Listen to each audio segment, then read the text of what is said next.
Bienvenidos a todos hermanos y hermanas hispanohablantes. Donald Trump está enfrentando una nueva crisis internacional después de que uno de sus principales funcionarios militares admitiera públicamente ante el Congreso que todavía hay ataques activos y misiles siendo disparados contra barcos estadounidenses, mientras que la Casa Blanca insiste en que la guerra ya terminó. Pero lo que empezó a revelarse sobre Irán, el estrecho de Hormuz y el verdadero estado del conflicto está generando demasiada preocupación. El nuevo secretario de la Armada en funciones de Donald Trump, Unga, colapsó bajo el contrainterrogatorio ante el Comité de Servicios Armados. Hizo una serie de admisiones asombrosas. Admitió que toda su palabrería sobre sí, esto es progre o es woke, aquello es progre o woke, y lo de cerrar a Harvard es pura patraña. Él asistió a Harvard y fue contrainterrogado de manera brillante por el miembro demócrata del Congreso, Moulton. Otra admisión asombrosa, quizás la más asombrosa de todas, es lo que dijo en su declaración de apertura, y luego fue cuestionado sobre esto por muchos de los miembros del Comité de Servicios Armados. Que ya saben, todavía hay todos estos misiles balísticos que están siendo disparados en contra de barcos estadounidenses y que actualmente hay una guerra muy, pero muy tensa que aún continúan en el estrecho de Hormuz. Así que mientras que Donald Trump ha dicho que no hay guerra, que todo está bien y que estamos en el alto el fuego, a él se le escapó. Unga, el secretario de la Armada en funciones de Donald Trump, básicamente dijo en su declaración de apertura, y luego lo interrogaron mucho sobre esto, que no, que en realidad hay un alto el fuego que está ocurriendo en este momento, y que está siendo encubierto por la prensa, que está siendo encubierto por los militares. Primero que todo, déjenme mostrarles lo que ocurrió cuando el congresista demócrata Moulton contrainterrogó a Unga, el secretario de la Armada en funciones. Él reemplazó al tipo del capital privado que fue expulsado porque no quería construir los barcos de Donald Trump, los acorazados de Donald Trump con el nombre de Donald Trump en ellos. Como a Donald Trump le gusta, claro. Estos acorazados eran como los del siglo, ¿qué? Siglo XX, como esos barcos. Aquí está Unga contrainterrogado por el congresista demócrata Moulton. Miren, por favor. Might help us in the Strait of Hormuz today? Absolutely, sir. And again, when I say the five, we're talking large ones, and we are investing in a lot of the small ones. And I will turn that over to Admiral Cottle, who can tell you more about the requirements for small unmanned. Well, I'm just wondering, I mean, you're requesting $17 billion for a single battleship hull that won't be delivered until 2036. Do you know how many 250,000 drones you could buy for that one Trump-class battleship? Yes, sir, but those drones cannot carry the conventional prompt strike or have 200. Okay, just to put this in perspective, it's 68,000 drones. I think 68,000 drones, when Ukraine is producing 50 to 100, actually, sorry, several hundred a month, might help us today in the Strait of Hormuz. I just does not feel like a good investment. Again, sir, the drones can't get there by themselves. It's like the little turtle that sits on your fence post. You know, someone's got to put it. You know, it's funny. The Ukrainians managed to get them there. They barely even have a navy. We have 55 times the coastline of Ukraine. They're not. So if they can figure it out, Mr. Secretary, I'd like to think America can figure out. Y pensé que esta fue otra muy buena línea de interrogación por parte del congresista Moulton. Miren, por favor. Secretary, you told a powerful and very American story of how your family immigrated from Vietnam a few years after the war. I'm proud that our country supported you and your family. Do you think we should do the same for our Afghan allies who are being hunted down by the Taliban right now as we speak? Sir, before I came to this job, actually right after the fall off Afghanistan, I mean, which broke my heart. I mean, watching mothers hand babies to Marines just reminded me what happened in Vietnam. I understand, and I was there too. I felt the same way, but I'm just asking, do you think we should give the same privileges and opportunities to our Afghan allies that our country gave to you and your family and your friends? Sir, I mean, anybody who comes here legally should be given the opportunity to come here. And well, I'll tell you what, you and I will disagree on a lot of things. You might even say we're political adversaries, but I'm very proud that President Ford, President Carter, President Reagan did not deport you or your family while you were working on becoming citizens. Now, Mr. Arctic Secretary, you have publicly supported Secretary Hegseth's proposal to ban active duty military members from attending Harvard. Both your official bio and your bio for the Senate campaign proudly list your Harvard affiliation. As a Harvard fellow yourself, do you believe the education and credentials that you received compromised your ability to serve or lead effectively? Sir, we are looking at the best education for our military members. I mean, that's why naval. So did Harvard make you too woke? Did Harvard make you too woke to be the Secretary of the Navy? No, sir, but Naval Postgraduate School. So you don't allowed think, me to have. so you survived Harvard without becoming woke, but you don't trust your officers who get in there, who want to go there, who apply there, to be able to go there themselves and not be indoctrinated? Congressman, we need to invest into where they would best fit for the Navy. Again, going to Naval Postgraduate School, I actually got a. So you think it was a patent. big mistake for you to go to Harvard? Because you talk about it a lot in your bio. Actually, I mentioned it once, sir. I mean, it's just that. You think it was a mistake? Sir, I would love my education at Naval Postgraduate School because it allowed me to learn. Yeah, but I'm asking you about Harvard. If you can't answer the question, sir, I mean, don't take the job, Harvard was Mr. fine. Secretary. Ahora, aquí consideré que hubo una parte muy importante del contrainterrogatorio donde estuvo la congresista demócrata Jacobs de San Diego. Y aquí expone lo que dije al principio y Unga admitió que hay una guerra activa y continua que está teniendo lugar en este momento. La guerra no ha terminado, la guerra continúa. Hay misiles balísticos siendo disparados contra los barcos estadounidenses por parte de Irán. Esto es lo que él dice aquí. Miren, por favor. Can you commit to deliver to this committee the department's current assessment of commercial shipping transit through the Strait under U.S. escort, Iranian acquiescence, or neither, along with the Navy's force generation plan for sustaining the presence required through FY27? Congressman, we will provide whatever information you need. Again, this is still an ongoing operation. As of yesterday, they're still launching over 100 one-way attack drones and more than 3 or 4 dozen cruise missiles at us. So the operations are still going on. Even though there's a ceasefire, they're still firing at us, ma'am. Sure. I mean, but the president said it was over, and now you're saying it's ongoing. So you can understand why we, as the committee that's trying to figure out what you're actually going to need some more information from you all. Yes, ma'am. Absolutely. But yes, our operations, our kinetic operations have finished. We're just protecting other people, and that's what we're doing with that. The Iranians are still shooting at allied shipping and just being belligerent, ma'am. Okay. Well, we would like to know what you all in the Navy are going to need to sustain either this U.S. escort presence or this blockade or, whatever we're doing. So please get that to us. Y luego tienen más de Unga sobre esto. Miren, por favor. Heard from the administration that the Iranian ability to project force has been decimated. They can't fire any missiles. They are 90% attrited. They're flat on their back. I heard you say in your remarks that, and you might have misspoken, and so I want clarification. Have the Iranians been firing at American assets, or are they firing at other countries in the region, or both? Because it comes to this question of whether and when Congress is going to speak on this war, this Congress's authority to declare war. And so I'm just curious whether or not the Iranians are firing at U.S. assets in that region. Congressman, after we stopped the hostilities and we were talking to them for peace negotiations, again, they have a lack of command control right now. No one really knows who's in charge over there, and so you have these onesies and twosies go out and they're launching. They dug out from their rebels and they pulled out a couple of missiles and they shoot at these merchant ships that are coming by. And that's why our ships are protecting those ships as well. I mean, there's always. So, I mean, I'm sorry, sir. Are they firing at American They're US firing assets at or not? commercial. Because that sounds very much like a warlike activity. And the Congress has yet to speak to the American people on the question of whether or not we ought to be at war. So I'm just curious what's happening with respect to our assets in the region of operation. They're shooting at merchant ships, sir. Okay. A continuación tienen al miembro demócrata del Congreso, Smith, quien también, por cierto, es el miembro de mayor rango del Comité de Servicios Armados, lo que significa que si los demócratas toman el control, él se convertirá en el presidente del comité. Esto es lo que tuvo que decir. Building off the theme of the opening statement in terms of, how can we get to more cost-effective solutions, I've been very impressed by the fact that when it comes to like shooting down drones, we've invented some new systems. We were shooting them down with $2-3 million missiles. L3 Harris has come up with the Vampire system that's $30,000 a shot, very effective. Another private company came up with Mirops. By the way, I think Vampire is a much better name than Mirops if you're going to name a system, just for those paying attention to those things. $15,000 a shot. And it was all about figuring out, okay, we have our needs. How do we meet them in a very cost-effective way?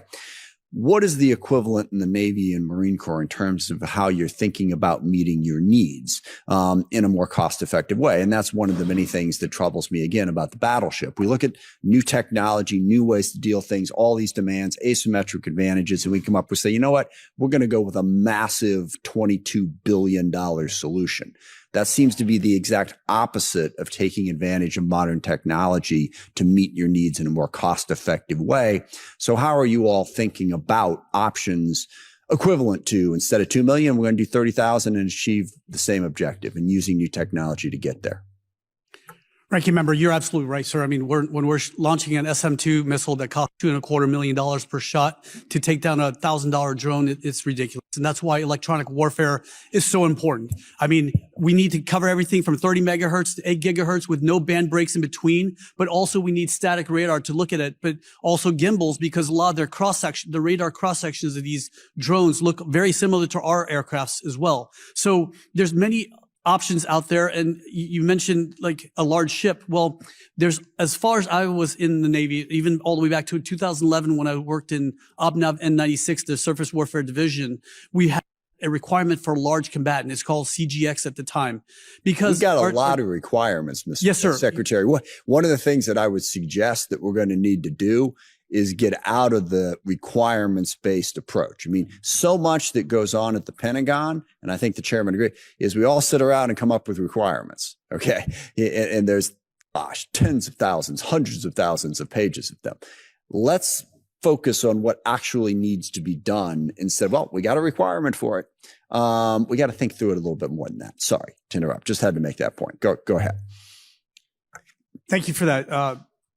Ranking member, I pay bills at home, and there's, the kids need braces, they need everything, and we have to balance all those things.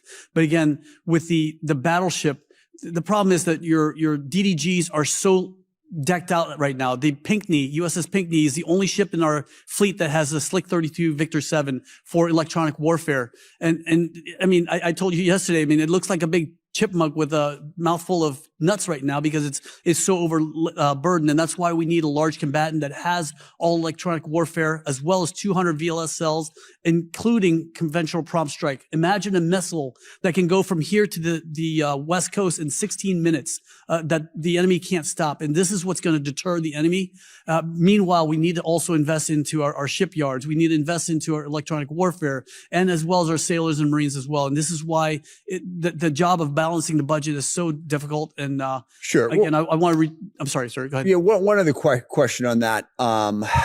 There are a lot of different companies now making autonomous ships. They're really, and yes, the autonomous aspect is important, but they're also looking at new ways to do shipbuilding in general. How can we do it more rapidly, more cost effectively? They seem to have made a lot of progress.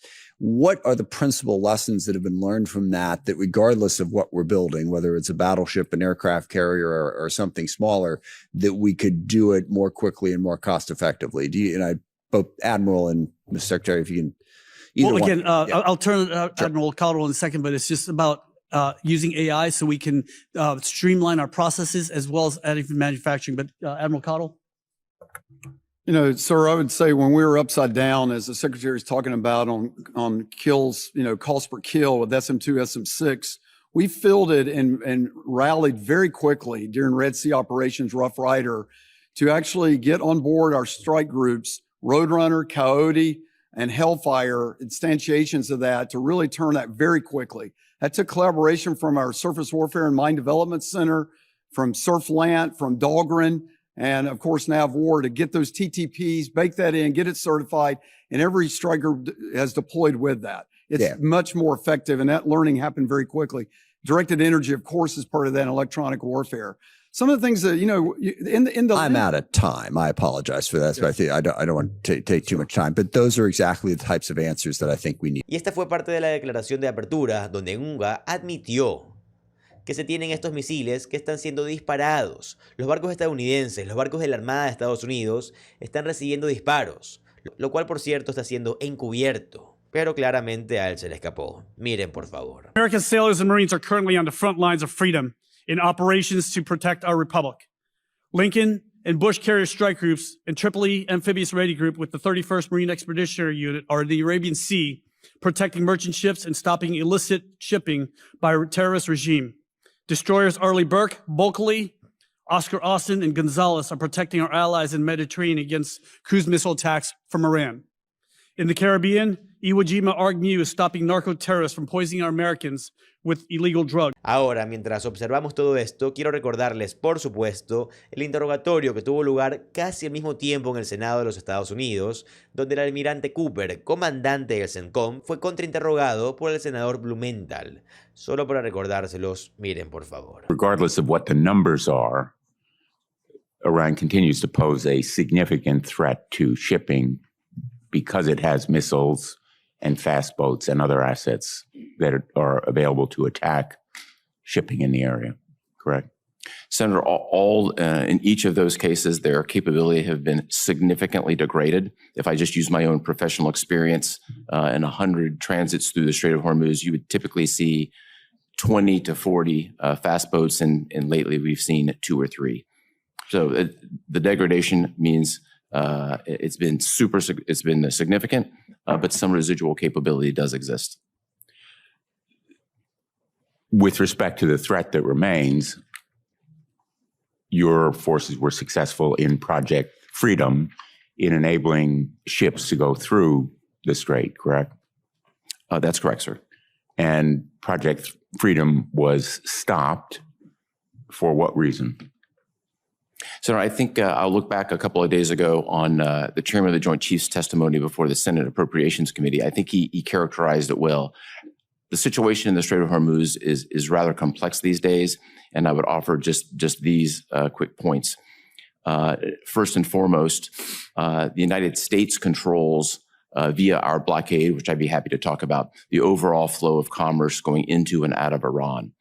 The Iranian capability to stop commerce has been dramatically degraded through the Straits, but their voice is very loud. And those threats are clearly heard by the merchant industry and the insurance industry. Those are factors. There's certainly factors in energy. But and on top of all Project, I apologize for interrupting, but I'm going to run out of time, as you understand. I think the point that I want to make here is that Project Freedom could be started again, and the voices of the Iranians, large as they are, could be contradicted or reduced in impact if Project Freedom were ongoing and the world could see that shipping was going through the Straits. Am I off base in that view? Senator, there's a wide range of contingencies that we are prepared to execute. And I would defer to the policymakers on anything having to do specifically with the Strait of Hormuz, particularly during this time of sensitive negotiations where it's front and center in the negotiations. And have you seen any progress in those negotiations? Senator, I'd refer to the diplomats and the team engaged in the negotiations.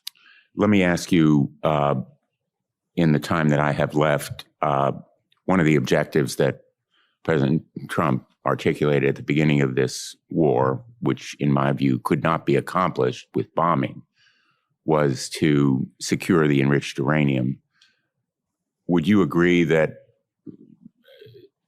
taking possession of that uranium would require boots on the ground and significant casualties for United States forces? Senator, in this particular forum, I think it would be highly inappropriate, given the classified nature of any contingencies, to talk about the nuclear program. Y luego consideré que esta línea de interrogación de la senadora Shahed fue muy importante, donde ella deja en claro cuán útil ha sido Ucrania para todos los aliados de la OTAN al ayudar a nuestros aliados a entrenarse y a obtener los tipos de interceptores y contradrones, la tecnología de drones que se necesita para luchar esta guerra moderna. Miren, por favor. One of the things that's gotten a fair amount of attention in recent weeks has been President Zelensky's working with some of our allies and partners in the Middle East in response to the war in Iran on the expertise that the Ukrainians have developed to address counter-drone responses. Can you talk a little bit about what you're seeing with respect to that, and whether our allies and partners find that kind of support helpful from the Ukrainians? Senator, I think most significantly, we adopted a large number of tactics, techniques, and procedures that the Ukrainians have passed us that have helped us defend Americans. And all of our partners are working with Ukraine in some way, shape, or form. I'd really defer to them, let them talk about it. But are they more effective as a result? Yes. Thank you. Thank you, Mr. Chair. Luego estuvo esta línea de interrogatorio aquí por parte del senador King. Miren, por favor. General Anderson, talk to me about the loss of soft power in Africa, our abandonment of USAID, and what's happened with the Chinese and the Russians that my understanding is are now filling that gap in addition to the other aggressive actions that they're taking. Senator, I would say that we look at all facets of national power and how to bring those to bear on the continent in order to provide security outcomes. Oftentimes, Taking one facet of our national power off the table unilaterally for no apparent reason. The whim of Elon Musk. Senator, we work very closely with state, with commerce and energy in order to look at the security requirements on the continent. I have a Foreign Service Commercial Officer joining my staff this summer, along with a liaison from Department of Energy, in order to look at economic opportunities. That we have essentially left all of the role that USAID played on the continent. That's gone. Isn't that's a yes or no question? Senator, there are still aid programs that are active on the continent. They are much reduced from what they were before. Much reduced. That's a fair way of stating it. Y bueno, amigos, por mi parte esto sería todo. Espero de todo corazón que el video les haya gustado y más que todo, que los haya informado para que puedan saber lo que está pasando realmente en el país. Espero de todo corazón que sea así. Me lo pueden dejar en los comentarios. Díganme qué les gustó, qué no les gustó, qué les pareció más interesante de lo que acaban de ver. Y no olviden tampoco ponerme en los comentarios un corazón azul para saber que vieron todo el video. Sin nada más que decir, muchas gracias. Les recuerdo que en este canal subimos contenido de noticias estadounidenses todos los días. Así que si no quieren perderse toda esta información, les recomiendo que se suscriban al canal. Les recuerdo que mi nombre es José Alvarado, soy economista y estoy comprometido con informarlos todos los días. Nos vemos en el siguiente video. Adiós.